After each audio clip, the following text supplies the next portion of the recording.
the new coach at Auburn's name, Harsin? Yes, Bryan Harsin. You know, Bubba mentioned earlier in the show today that some sports guy who, like he said, apparently is on the health beat now, has been critical because the coach won't mandate that the players must take the vaccine, and then he won't answer whether he's taking it or not. Has this so-called sports reporter ever heard of freedom, ever? I mean, what he's saying is he wants to educate them on it and let the players make their own choices. Because let me tell you where this sports reporter, and I use that word loosely, is flawed. You do realize that on most college football teams, the players that dominate and the teams are normally made up by a majority of black players.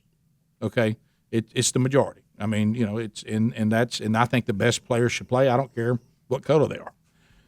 But can you imagine what would happen if you're a head coach and you're white in today's climate? I'm not saying it should be this way, but I'm telling you it's the way it is.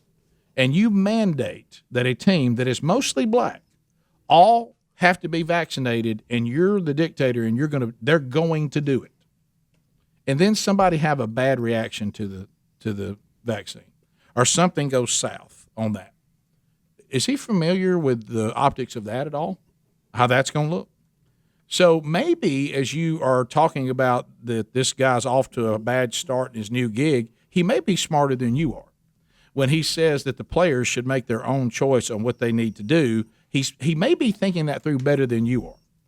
Because I promise you, the first time somebody has a bad reaction or something goes south, if it were, God forbid, you realize how that's going to look. White coach makes black players get a vaccine. Do you have any idea some of the things we've done in the history of this country when it comes to minorities? Maybe he's just smarter than you are. Maybe you're too stupid to figure that out.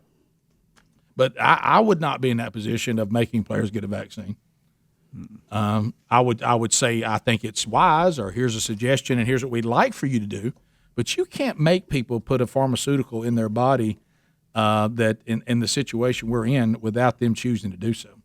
Because you're replacing yourself in a position there that could go bad. Yeah, I mean, you want everyone to be healthy. You want everyone to be able to play, but it's just not 100% yet. And a lot of people have to make their own choice. A lot of people have been vaccinated. It's done wonders for them. So, but now that he has got it and he is having to isolate, even though he said so far he's asymptomatic, you know, you continued to bash the guy. And look, I think this may have been the same one. I'm not sure, was bashing him for throwing out caps at practice the other day, too. Gosh, Look, I don't know what the burr in your saddle is with Bryan Harsin already. The man has not called one play yet on the field. He must be fans of some team that Boise State used to beat all the time. I mean, what?